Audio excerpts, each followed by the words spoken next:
Attends, quoi? En 2026, il existe encore des gens qui n'ont pas Instagram, pas TikTok, pas Facebook, rien.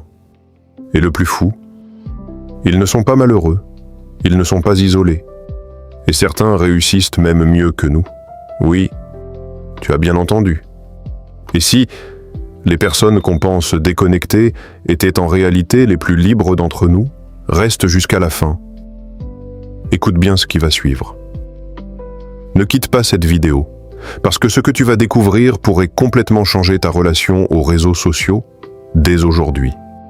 Et pendant que tu regardes, pose-toi cette question. Pourrais-tu vivre 30 jours sans réseaux sociaux? Dis-moi en commentaire, oui ou non. Avant de commencer cette vidéo, n'oubliez pas de liker cette vidéo, car cela nous donne beaucoup de force pour continuer à partager du contenu bénéfique. Et je vous invite à vous abonner à notre chaîne et d'activer la cloche de notification pour rester informé de nos prochaines publications. Partagez-la avec vos proches et laissez un commentaire pour me dire ce que vous en pensez. Merci et bonne vidéo. Le profil de ces personnes. Qui sont-elles? Contrairement à ce qu'on imagine, ce ne sont pas des ermites. Il y a d'abord ceux qui n'ont jamais créé de compte.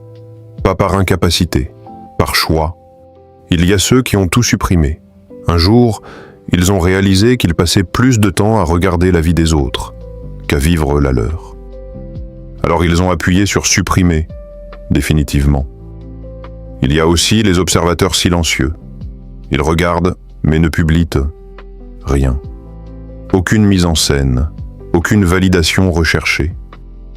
Et puis ceux qui utilisent les réseaux uniquement pour le travail. Pas de scroll inutile, pas de comparaison, connexion stratégique, puis déconnexion. Ce qu'ils ont en commun? Ils privilégient les relations réelles, les conversations longues, les regards, les silences partagés. Ils protègent leur vie privée comme un trésor. Tout ne mérite pas d'être exposé. Et surtout, ils refusent la comparaison permanente. Pas de course au like, pas de compétition invisible. Imagine une journée sans notification. Compare ta routine à la leur. Sois honnête avec toi-même. Est-ce que tu contrôles les réseaux? Ou est-ce qu'ils te contrôlent?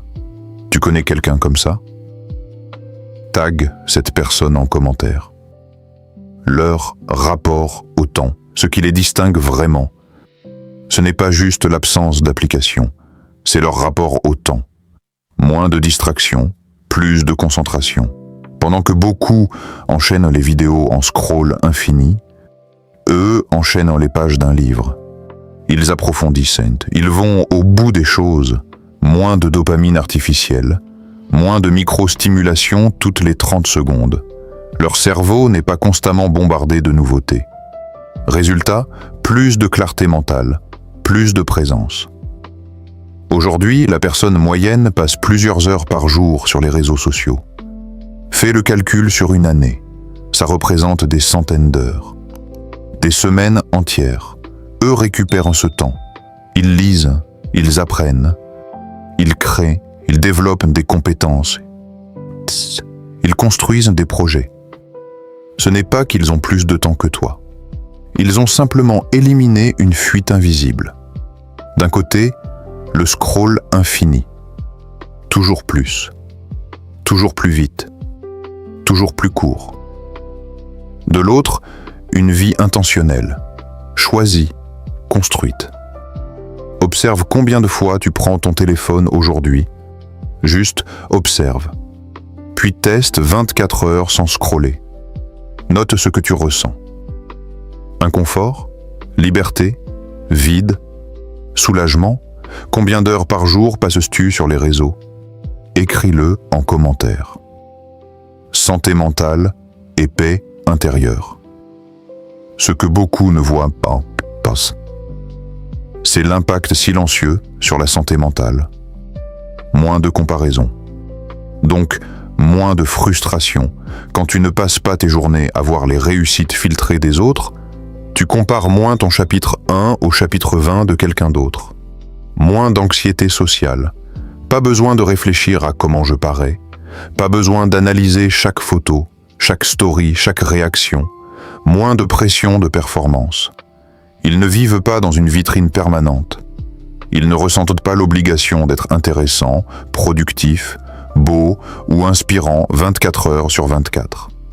Moins de validation externe.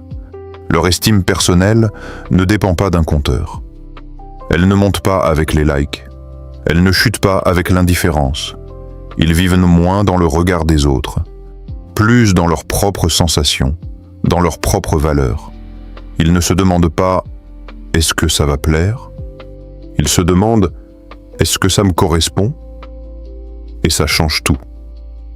Parce qu'à force de chercher l'approbation, on finit par se perdre. Eux ont fait un choix différent.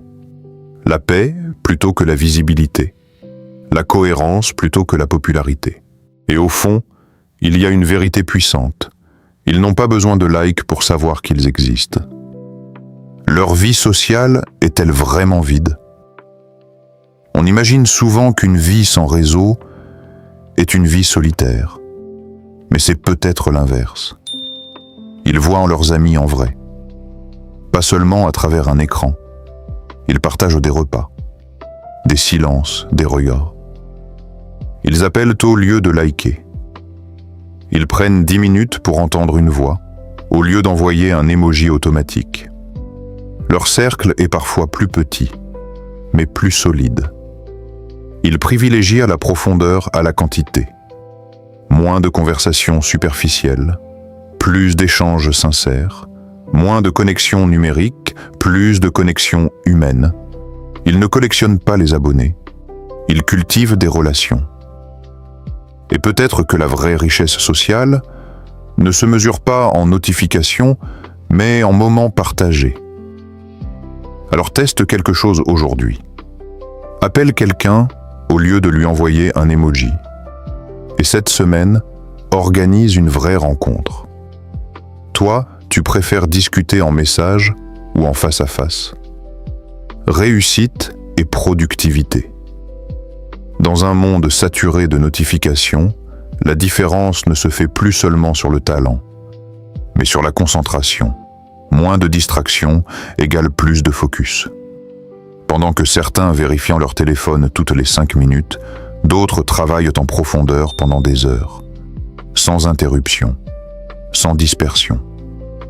Ce n'est pas un hasard si certains entrepreneurs choisissent de supprimer les réseaux de leur téléphone. Pas par rejet, par stratégie. Ils ont compris une chose essentielle. Leur attention est limitée. Chaque notification consomme un peu d'énergie mentale. Chaque scroll fragmente la concentration et reconstruire son focus prend du temps. Eux protègent cette ressource. Meilleure gestion de l'attention, moins de multitâches, plus de travail profond, plus de résultats mesurables, parce qu'aujourd'hui, l'attention est la nouvelle monnaie. Et ils ont décidé de ne pas la donner gratuitement. Alors pose-toi une question honnête. Protège ton attention ou la distribues-tu à chaque vibration? Décide consciemment où tu la dépenses. Ne laisse pas ton téléphone décider pour toi. Penses-tu que les réseaux ralentissent ta progression? Les inconvénients aussi équilibrent. Soyons honnêtes, ce choix n'est pas parfait. Moins de réseaux, c'est parfois moins d'informations instantanées.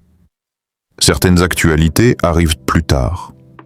C'est aussi moins d'opportunités professionnelles spontanées, moins de visibilité, moins de présence numérique. Et parfois, un léger sentiment de déconnexion sociale. Quand tout le monde parle d'une tendance, et que toi, tu ne l'as pas vue. Mais la différence, c'est que leur absence est un choix conscient, pas une fuite. Ne diabolise pas les réseaux, ne les glorifie pas non plus. Réfléchis à ton propre équilibre. Si tu devais supprimer une seule application, laquelle serait-ce? Conclusion puissante. Au fond, ce débat ne parle pas vraiment d'application. Il parle de liberté. Peut-être que la vraie question n'est pas faut-il quitter les réseaux sociaux, mais plutôt, est-ce que je les contrôle? Ou est-ce qu'ils me contrôlent? Parce que tout outil peut être utile. Mais un outil mal maîtrisé devient une habitude, puis une dépendance, puis un pilote automatique. Les personnes qui n'utilisent pas les réseaux ne sont pas en retard. Elles ne sont pas hors du monde. Peut-être qu'elles ont simplement choisi une autre forme de liberté. La liberté de leur attention, la liberté de leur temps, la liberté de ne pas se comparer en permanence. Et toi, teste, expérimente, décide par toi-même. Ne vis pas en pilote automatique. Fais au moins une expérience, 24 heures, sans scroller, juste pour voir. Si cette vidéo t'a fait réfléchir, écris liberté en commentaire. Et dis-moi, pourrais-tu vivre sans réseaux sociaux? Si cette vidéo vous a été utile, partagez-la avec vos proches et laissez un commentaire pour me dire ce que vous avez appris. Votre soutien contribue grandement à diffuser le message et à développer cette communauté. Merci et à bientôt.